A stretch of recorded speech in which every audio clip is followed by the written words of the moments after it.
And we're bringing on our next guest. She was on about 6 weeks ago, but we had some technical problems with Zoom, and so we wanted. Lots of stuff up. Yeah, she wasn't able to finish her interview, and so we wanted to bring her back for her full interview. And she has her book covers on there on her backdrop, and very nice covers, I will say, very Thank professional you. looking. And because I think you're self-published, if I'm not mistaken. Tracee Garner Um, is the guest, and you can yes. see her name on the screen. hmm How's everybody doing? I'm both self-published and traditionally published. How are y'all? Oh, Wonderful. I love wonderful. Good. the background. I Yeah. love how you have the book covers and the name. Mm-hmm. Um, that could Thank be like you. your Facebook cover too. Yep, yep. It could be anything. And Canva. I love Canva. I'm a Canva addict. Oh yeah, Yeah. Canva post on my wall. I'm starting Mm-hmm. to get into to Chat GBT. I've noticed that people are starting to use that to make their flyers, but I don't know if I Yep. like the look of it yet. So I want to play with that a little more. Plus, you're never sure how many hands can the chat is going to put on there. Some extra hands they put on people sometimes. They do. They Fingers on do. one hand. That's how you can Yeah, sometimes, yeah. or sometimes the arm or the hand will go through the other person, like not on their Oh my shoulder, goodness. really Yes, actually yes. going So through the. it's So have I'm to be sure it'll get careful better though. It'll get with better and Yeah, for better. sure. ChatGPT and any AI related stuff. Hmm It's But getting better though. I'm using it a little bit. But you Canva experts, you all have at it. That's graphics is not my strength at all, and I stay away from it. I told you I did one Canva project, and it was just too much stress. So, and it didn't Once you even get the really hang have of to. it, it's super easy. It really is. I'd rather write 5,000 words than to try to deal with Canva The trying to wrestle do a against visual. I leave it to the experts. So, Tracee, tell us Yep. about you and what got you started writing books. Yeah, so my story is I broke the internet the last time I was here, so that's what I'm sticking with, okay? So many people were trying to get on to see my interview time that it just broke down. Okay. But yeah, I'm Tracee Lydia Garner. I am a Virginia native, and I've been writing now. This is my 25th or 26th year. I've written 22 books, about to have number 23 come out in the fall to go along with my 50th birthday. So I just always been writing since I was in elementary school. I wrote for my newsletter. I wrote for my campus literary magazine, poetry at the time. And then when I got towards the end of my college years, I entered a contest and I ended up winning the grand prize, and it just changed my life. I really wrote from a place of depression, though. I was very sad. I was like, school's hard, especially math for liberal arts, which is supposed to be for, creatives. And it's just not. It's just other types of math that they gave a different name to make you think that it was for creatives, but it's still just as hard. So when I was failing that, I'm sorry, my eye is watering, but from thought allergies. you were But bringing when back I memories. was, sorry, So we thought you were bringing back flashbacks and something that was making you cry. no, no, no, no. I only cry at night in the dark by myself after listening to WHUR radio too much. But anyway, I entered a contest and I Isn't that won. in the DC DMV? Yes, it Yeah, is. yeah, Yeah, it that's what is. It I is. when I was Shout at out. Georgetown, I listened to it. Love WHUR, Hmm. but They're still going yes. strong, huh? It's still going. It's still moving people. But yeah, that's my jam. I love radio and music period. But what I was saying is that yeah, I entered a contest and I won a grand prize, a trip to New York and a $500 advance, and of course publication in the book. And I entered two more books that got contracted with the house at the time. It was BET Books. One time long ago, eons ago, the largest publisher of African American romance at that time. This is about 2001, 2002. Mhm. And so I just continued on my writing journey, getting more contracts and then self publishing. So it's just been something that I've stuck with through every single life event, through every change. I keep coming back to my writing because it really saved me. It really helped me to find my voice and purpose, and really gave me something to kind of fall back on. Helped me hone my writing skills, writing grants. I mean, I write everything, but just gave me so much purpose and direction and clarity. And I just love creating characters and telling lies, only on paper, not in real life. Well, if it's fiction, it's not lies. It's really Okay. truth Who says for it's the characters fiction? in the book. Well, I thought you write novels, but maybe you write some other I stuff. do, but they're ripped from the headlines. Well, They're yeah, real things. I'm a yeah, news junkie, yeah. and I feel like the news is such a great place for, people end up on the news because of one bad choice or a series of choices, and I always wonder what happened to them. So writing my books has really been about like fixing things you can't solve. I get obsessed with missing persons.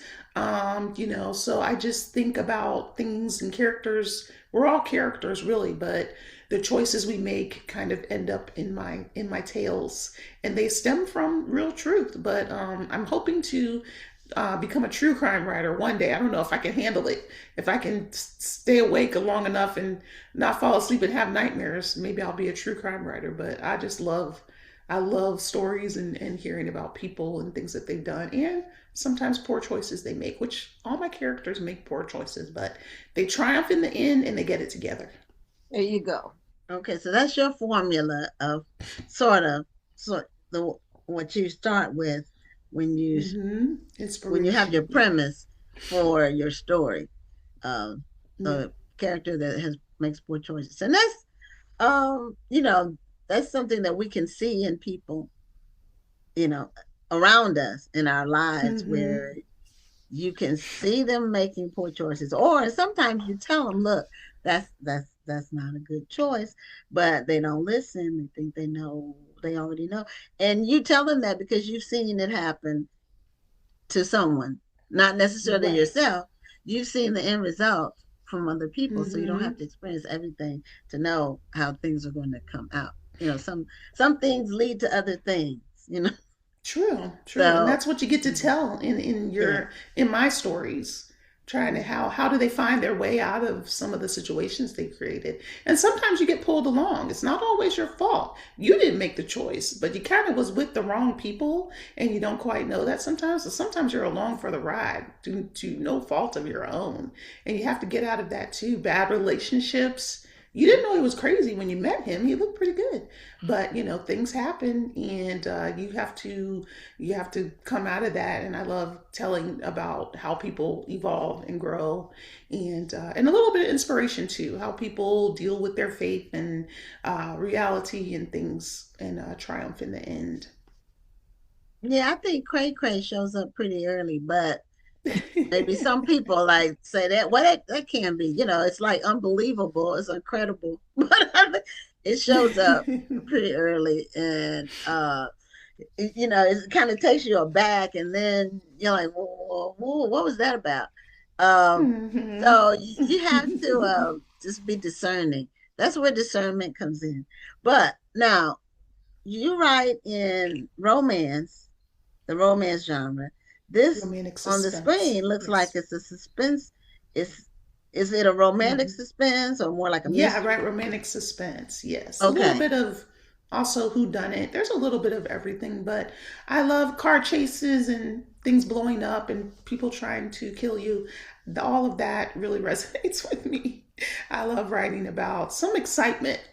Straight romance has its place and it's interesting, but something's got to happen. Something's got to, happen to these people, or else, make it exciting. Okay. So romantic suspense as a genre means there's romance and suspense. I mean, I'm like boiling it down to the basics, but Mm-hmm. whereas straight romance is more just the boy meets girl, they Right. fall in love, Yeah. they have some sort of Mm-hmm. breakup, they resolve it in the end, and they live happily ever after. Right. I think it's important to just denote it's really the conflict The conflict can be between just the hero and the heroine or whoever the main characters are, but in romantic suspense, there's sometimes some external factors that add an extra layer to, prohibit the people from getting together in the end. It still ends happily, but there's just a little bit more of edge of your seat kind of happenings, something to kind of up it a little bit, up the excitement, up like, well, who killed who or who did it? Did she did it or he did it? Or, just kind of also, finding out kind of these extra layers and how they really impact the couple or, the main characters in the story. Okay, now the book series that you're showing on the screen, tell us about those three books and how they are connected together. Yeah, they're all siblings. There's actually four books in the series. They're all complete, and I actually have two family series right now. One is this is the Jameson family series. It starts with Whatever May Come. She is a school teacher who tries to start her life anew after a scandal happened in Virginia. She moves all the way down to Macon, Georgia, where she tries to start over as a school teacher in a new school, even a newly built, newly constructed school. And some of her past has followed her from Virginia to kind of exact revenge on her and what they feel she did to her. She did to them. So, but yeah, they're all siblings. I start with the youngest first, Tish, and then go on to the oldest brother, Jojo. He's not pictured his story, but he's one of the stories. So I just always have a thread of connection. Even in her sister's story, you'll see their family growing. She becomes pregnant with twins. So in each book, you get a little glimpse of the first family that I showed, and they all come together. And she actually ends up, by book 4, moving back home to be with her family. So all my stories have a really huge family and faith element in them. I have another series, the Parker Brothers series. They're all adopted brothers. The woman who adopted them could not have her own children, so she adopted 5 boys over the course of her and her husband's life and built her family that way. And with them being adopted, they all have some different baggage and some emotional issues. The first book in that is Anchored Hearts, and it's about the first boy coming home to bury his adopted mother as she's dying of cancer. And so that kind of starts the impetus for all the boys returning home and the loves that they left and lost, and rekindling some emotions and some relationships that have gone awry, but lots of secrets and things revealed in that. So that's the series that's out now, the Parker Brothers series. And I'm starting a new series with 3 African American brothers who own a large resort in somewhere between, I haven't quite decided, but it's somewhere between Southern Virginia and North Carolina. So I need all the water, I need the cliffs, I need the mountains. So there's a little bit of everything, and I'm working on that book now. Okay, now where are you from in Virginia? I don't remember if we talked about this before because we were having those technical problems and I don't think Yeah, we got to it. But you said I Southern live in, Virginia. Where well, you no, live? that's where the story takes place. I'm actually from Alexandria, Virginia, but I live in Okay. Sterling currently near Dulles Airport. Okay. That's like the major artery people know. But yeah, 10 minutes from Dulles. I've been here almost 30 years. I've been in Virginia my whole life, but I've been in Northern Virginia for almost 30 years, huh? So yeah, you're right down the street from me too. Hmm. Yeah, yeah. Yeah. So where did you grow up? What part of Virginia did you grow up in? In Alexandria, Oh, Springfield, okay. Fairfax County. Oh, okay. Yep, So up and down the always I Northern Virginia. 95. Okay. Yes, All yes, right. always Northern Virginia. Yeah. Okay. Mhm. Well, I'm from Newport News, so that was why I asked. So Okay. yeah, Yep. Yep. that's I've been to that's Newport News. near The resort Louisiana. in my book is probably past like Danville, I think, down there, almost across to the border, because it kind of borders Virginia and North Carolina, wherever that sweet spot is to get all that. So I haven't quite decided, but I need to study some maps so I can write about it accurately. Well, that always helps. Now, all of your books, the storylines or the settings in Virginia? Mostly Virginia, just because um, one thing is like getting it wrong. The reviewers will be like, that doesn't exist in Virginia. They love to tell you all these things. Well, did you enjoy the book? Yes, but there were some discrepancies. So I kind of stick to what I know and, want to avoid that. Another reason why I don't write historicals. What did you say, Dr. Rhonda? I said Virginia love to point out a discrepancy. Yes, yes. Reviewers, especially, they can be notorious, but we love them. A lot of them, the majority of them, have wonderful things to say. There's always a couple, others who have a little too much time on their hands.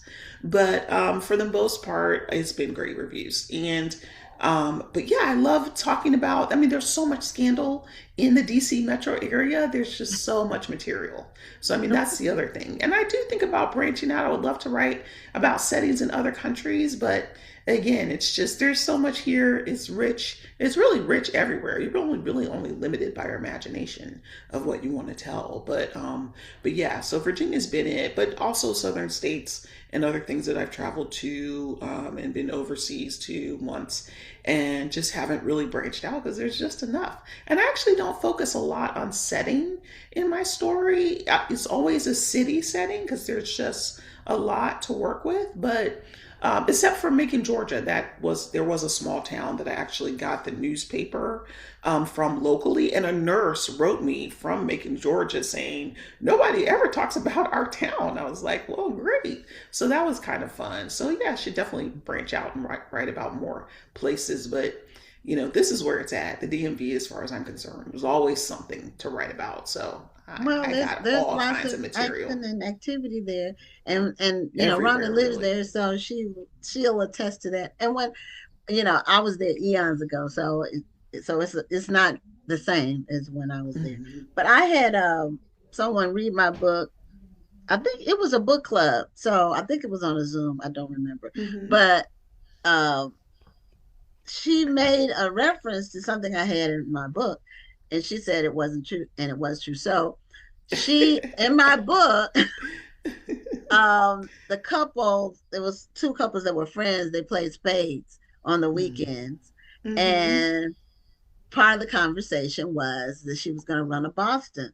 And the book club person said that you don't have Bostons in spades. I said, yes, you do. Because she was a big whist player and she didn't realize that Mm. you can run a Boston in spades. So anyway, I corrected her. There you go. Must And not that have was been a a while close back. read. I remember it though. Hmm. And the other thing about fiction is you can make up whatever you want to. People build worlds, and You can. even if it's true or not true, it's your book. That's what Yeah. I love about it. I Your can do story. whatever I want to because it's your story. She And you're wants to telling it the be way that have the you. rules. Tell Yeah. her to write a book. That's what I always tell people. Yeah. Did you write a book?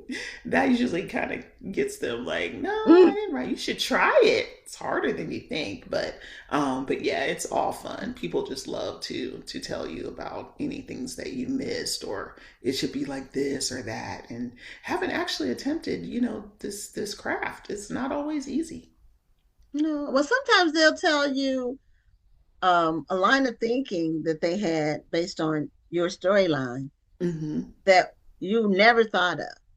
Yeah. They'll bring up something. Well, I thought he was going to do this, and it's interesting to hear somebody say that about people who aren't real.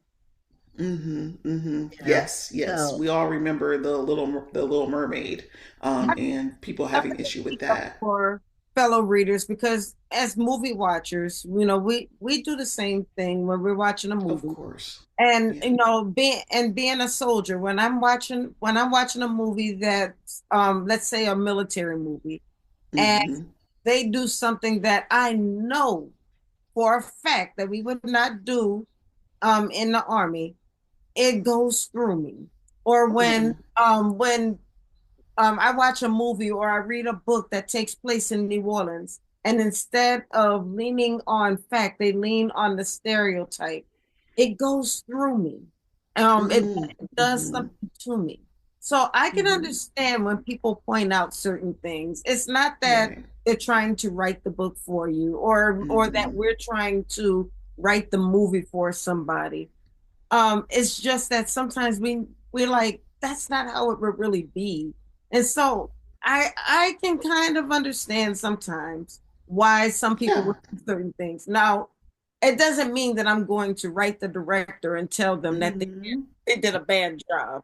Or I'm not going, it's not going to bother me so much that I'm going to write the author and tell them that, there's no such thing as a Boston and a Spades game. It's not going to bother me that much. But Hmm. I'm just saying, I think we're all guilty of it to a certain degree. Yeah. Mhm. That's Absolutely. Everybody has an opinion. And honestly, I want that. I want the feedback. I want it to be discussion. There's just some people who can take it a little too far. But for everyone else, you want them to have some kind of emotional reaction. You want them to, discuss with you, why'd you do that? Why'd you do that to the character? Oh, I wish you had a killed him off, or I wish he had a lived. And it's all good because that means you read it and you had any a response at all. And that's always good. It's always good for people to have a response, both good and bad. I take everything, in and under consideration. So I like it when people take time because a lot of people don't realize how solitary and sometimes lonely writing is.